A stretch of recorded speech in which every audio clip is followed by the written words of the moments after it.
जिस प्रकार मानवर साहब कांशीराम जी ने जाति तोड़ो समाज जोड़ो भाईचारा बनाने की शुरुआत की थी, आज उसकी कुछ झलक दिख रही है। से उमड़े हुए जनसैलाब में अपनी बात रखने से पहले विश्व को शांति का संदेश देने वाले महामानव तथागत गौतम बुद्ध, शिक्षा के जनक परम श्रद्धेय महात्मा ज्योतिराव फुले जी, आरक्षण के जनक कोल्हापुर के राजा छत्रपति साहू जी महाराज जी, जल जंगल जमीन की लड़ाई लड़ने वाले क्रांतिवीर योद्धा बिरसा मुंडा जी, जानवर की जिंदगी से इंसान का दर्जा दिलाने वाले नारी मुक्तिदाता, संविधान निर्माता, भारत रत्न, बौद्ध सत्य परम पूज्य डॉक्टर भीमराव अम्बेडकर जी, इस देश में जन्मे तमाम संत गुरु महापुरुषों के दर्शन, इतिहास और संघर्ष से अवगत कराने वाले बामसेफ डीएसपी और बहुजन समाज पार्टी के जन्मदाता परम श्रद्धेय मानवर साहब कांशीराम जी, इन सभी महापुरुषों के चरणों में कोट कोट श्रद्धा सुमन अर्पित करते हुए पूरे देश के इस दबे कुचले शोषित पीड़ित समाज के हकदार मान सम्मान की लड़ाई लड़ रही, बहु बेटियों की चिताबरू बचाने के लिए संघर्ष कर रही, उत्तर प्रदेश की 4 बार लोकप्रिय मुख्यमंत्री रही, बहुजन समाज पार्टी की राष्ट्रीय अध्यक्षा परम आदरणीय माननीय बहन कुमारी मायावती जी को अपना आदर्श नेता मानते हुए उनकी मंच से दीर्घायु की कामना करता हूं, उनको नमन। आज इस भाईचारा सम्मेलन के उपस्थित मंचासीन माननीय बहन जी ने जिनको आशीर्वाद देकर आपके बीच में एक इतिहास बनाने के लिए भेजा है, ऐसे सम्मानित साथी आदरणीय एडवोकेट सोनेराम कुशवाहा जी और जिन साथियों ने गर्म जोशी के साथ आज बहुजन परिवार में शामिल होने का निर्णय लिया है, ऐसे हमारे पूर्व के सहभागी साथी कहीं न कहीं कुशवाहा समाज की शान हमारे भाई अजय सिंह कुशवाहा जी अपने तमाम साथियों के साथ आज सदस्यता ली है। मैं बहुजन समाज पार्टी परिवार की ओर से उनका तहे दिल से हार्दिक स्वागत और वंदन अभिनंदन करता हूं। साथ ही मंच पर विराजमान हमारे जौन के प्रभारी मंच का संचालन कर रहे सम्मानित भाई डॉक्टर सुरेंद्र साकी जी, जिले के प्रभारी सम्माननीय डॉक्टर रमेश कुशवाहा जी, जिले के प्रभारी सम्माननीय इंजीनियर अमृतलाल टैगोर जी, हमारे महासचिव सम्माननीय विजय सोलंकी जी, जिन साथियों ने जौरा विधानसभा में पूरे 5 साल डटकर इस मूवमेंट को आगे बढ़ाने के लिए मेहनत की, कहीं ना कहीं वो भी डिजर्व करते थे, पर कहीं ना कहीं एक पीड़ा एडवोकेट सोनेराम कुशवाहा जी की दिखती थी कि मेरा आखिरी चुनाव है, समाज से मेरा विनय अम्र अपील है और आपसे भी हम करते हैं। साथियों को हम तहे दिल से सम्मान और हार्दिक अभिनंदन और स्वागत करते हैं। तो वो साथी आज सभी मंचासीन हैं, भाई सर्वेंद्र कुशवाहा जी, भाई ब्रजपाल यादव जी, भाई सर्वेश शिकरवा जी, सभी मंचासीन अतिथिगण, मैं आप सभी साथियों का तहे दिल से हार्दिक स्वागत वंदन अभिनंदन करता हूं। इस जौरा विधानसभा और पूरे क्षेत्र से आए हुए मेरे तमाम साथी, पदाधिकारी साथी, आदरणीय पिता बुजुर्गों, नौजवान साथियों, आप सभी को भी मैं क्रांतिकारी सादर जय भीम करता हूं। उपस्थित हमारी गायक मंडली, जो अपनी गायक मंडली के माध्यम से इस बहुजन समाज पार्टी की जो विचारधारा है, मानवतावादी सोच रखने वाली जो विचारधारा है, उसको जन जन तक पहुंचाने का काम करते हैं, तो ऐसे साथियों को भी मैं सादर जय भीम कहता हूं। और जो हमारे आज रीढ़ की हड्डी है, जिनके बदौलत कहीं ना कहीं बहुजन समाज पार्टी का प्रचार प्रसार देश के कोने कोने में पहुंच रहा है, तो ऐसे बहुजन मीडिया का भी मैं तहे दिल से स्वागत वंदन अभिनंदन करता हूं। साथियों, आज आप लोग बड़े उत्साह के साथ बातों को सुन रहे हैं और उत्साह की बात है, क्योंकि जिस प्रकार इस देश में जो समता मूलक समाज बनाने की सोच महात्मा ज्योतिराव फुले जी ने पैदा की थी, उस विचारधारा को छत्रपति साहू जी महाराज जी ने आगे बढ़ाने का काम किया और उस ताबूत में कील ठोकने का काम परम पूज्य डॉक्टर भीमराव अम्बेडकर जी ने किया। जब इस देश में राजा रानी के पेट से पैदा होता था, राजा रजवाड़े का जो आदेश होता था वो हमारे लिए आज्ञा होती थी। हम लोगों की जिंदगी जानवर से बदतर थी। हम लोगों को अच्छे कपड़े पहनने का अधिकार नहीं, पढ़ने लिखने का अधिकार नहीं, अच्छी बातें कहने का अधिकार नहीं। जानवर से बदतर जिंदगी से संघर्ष करते हुए इन महापुरुषों ने हम लोगों को इंसानियत में पहुंचाने का काम किया। साथियों, बाबा साहब छत्रपति साहू जी महाराज जी, परम पूज्य महात्मा ज्योतिराव फुले जी के जीवन संघर्ष को अगर मैं बताने बैठूं तो जितनी भी रातें हैं वो कम पड़ती हैं। इनका इतना जीवन संघर्ष है। आप लोगों ने गीतों के माध्यम से, कहीं ना कहीं मीटिंगों के माध्यम से, कैडर के माध्यम से आपने सारी बातों को सुना है, इसलिए मैं उन बातों को ना दोहराते हुए पर बाबा साहब की बात को जरूर कोट करूंगा। तो बाबा साहब ने इस देश के लोकतंत्र को मजबूत बनाने के लिए, इस देश में समानता का अधिकार दिलाने के लिए हमको रंग से राजा बनाने का जो अधिकार दिया है, जिसको हम वोट का अधिकार कहते हैं, उसके लिए बाबा साहब अगर नहीं होते तो आज हम विधायक, एमएलए, सांसद और मुख्यमंत्री, प्रधानमंत्री बनने का सपना नहीं देख रहे होते। और ये वोट की ताकत ही है जिससे हम अपने अधिकारों को प्राप्त कर सकते हैं और अपने ऊपर हो रहे अन्याय अत्याचार का खात्मा कर सकते हैं। साथियों, बाबा साहब ने वोट की लड़ाई लड़ी और ये भी लड़ाई बहुत बड़ी है। इसमें भी जो आज लोग कहीं ना कहीं प्रचार करते हैं कि हमें संविधान बचाना है,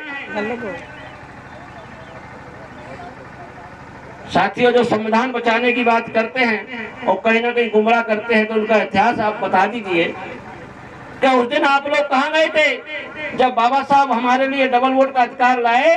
तो विरोध किसने किया? उन्हीं संविधान बचाने वालों ने किया।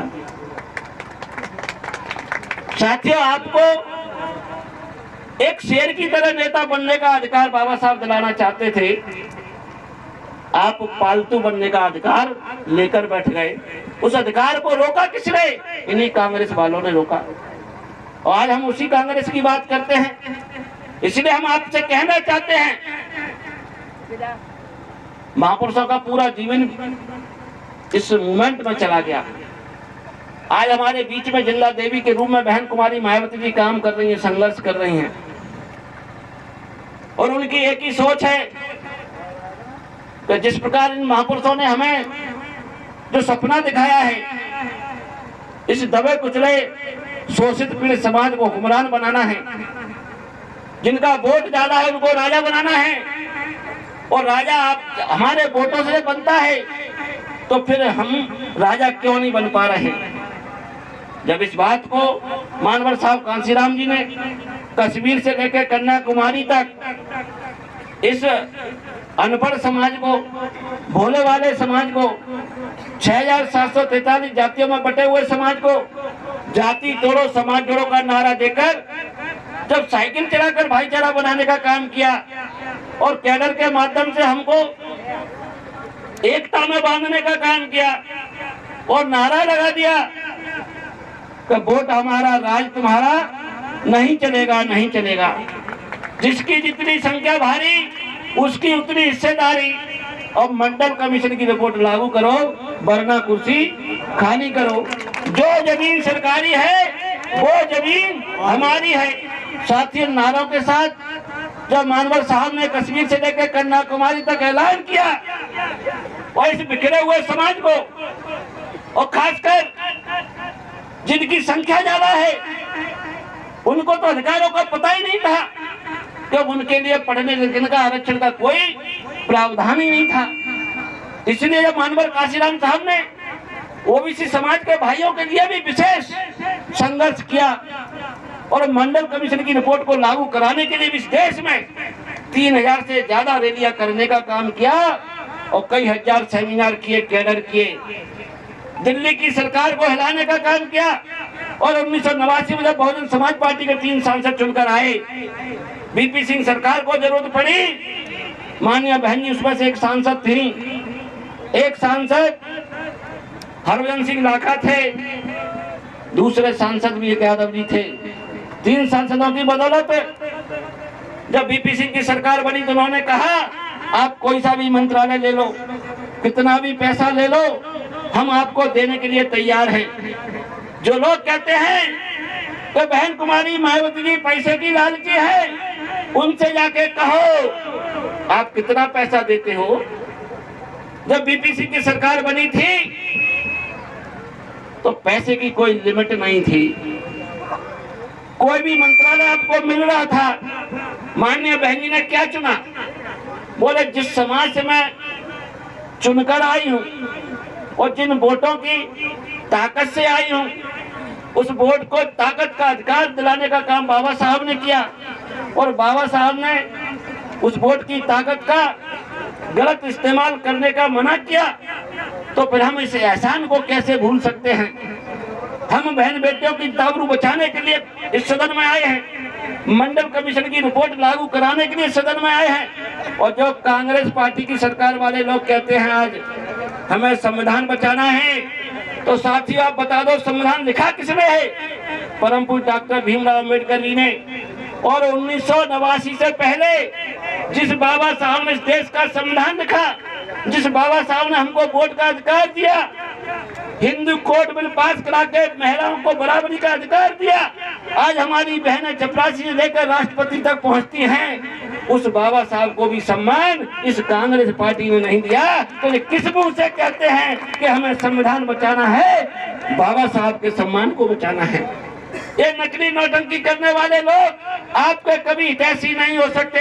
ये सिर्फ झूठ बोलते हैं, आपको गुमराह करने के लिए, आपको भ्रमित करने के लिए, चंद चमचों के इशारे पर हमारे बीच में फूट डालने का काम करते हैं। इसलिए माननीय बहन कुमारी मायावती जी उस समय कहा था कि हम आपको 3 सांसदों का समर्थन तो जरूर देंगे, पर आपको बाबा साहब को भारत रत्न का सम्मान देना होगा। साथियों, बहन जी ने लाखों करोड़ों अरबों रुपए ठुकराने का काम किया, मंत्री पद को ठुकराने का काम किया। क्या लिया? बाबा साहब के लिए सम्मान दिया। साथियों, जो लोग कहते हैं कि बहन जी तो पैसे की भूखी है, माननीय बहन जी ने पिछड़े वर्ग भाइयों को जो मंडल कमीशन की रिपोर्ट लागू नहीं थी, उनको पढ़ाई लिखाई में कोई आरक्षण नहीं था। 1990 से पहले आप गूगल पर सर्च कर लो, आपके कितने चपरासी थे। IAS IPS की तो बात छोड़ दो, तहसीलदार दरोगा पटवारी की तो बात छोड़ दो, आप चपरासी भी नहीं थे। मानवर काशीराम साहब, आदरणीय बहन कुमारी मायावती जी ने अपने 3 सांसदों की ताकत से अपना मंत्री पद ठुकरा दिया, अरबों खरबों रुपए ठुकरा दिया, और आपको सम्मान दिलाने के लिए अपना वोट देने का काम किया और मंडल कमीशन की रिपोर्ट को लागू कराने का काम किया। साथियों, 1990 के बाद जब मंडल कमीशन की रिपोर्ट लागू हुई तो वही कांग्रेसी के लोग जाके विरोध करने लगे, आमरण अनशन करने लगे, पिछड़े वर्ग भाइयों को भड़काने का काम किया। उन्होंने आगजनी करी, आत्महत्या करी, ऐसे कई केस आपके बीच में आए।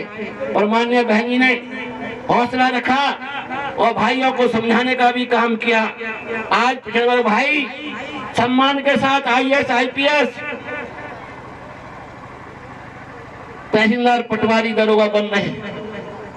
और जब बाबा साहब के मिशन को, बचाधारा को मानवर काशीराम साहब ने आगे पहुंचाने का काम किया, जो लोग पहले हमें सरपंच नहीं बनाते थे, आज वही लोग हमें विधायक और सांसद बनाने का ऑफर देते हैं। क्योंकि मानवर काशीराम साहब ने इस SC ST OBC को भाईचारा बनाने के जब जोड़ने का काम किया, और जब उत्तर प्रदेश में 3 जून 1995 को पहली बार बहन कुमारी मायावती के नेतृत्व में सरकार बनी, तो जिन लोगों के पैरों में चप्पलें नहीं थी, जिनके तन पे कपड़े नहीं थे, जिनके पास नहाने के लिए साबुन भी नहीं होता था, ऐसे हर समाज के भाइयों को भाईचारा बनाकर मानवर साहब कांसीराम जी ने आदरणीय बहन कुमारी मायावती की कैबिनेट में मंत्री बनाने का काम किया। ऐसा काम माननीय बहन जी ने किया। आप उठा के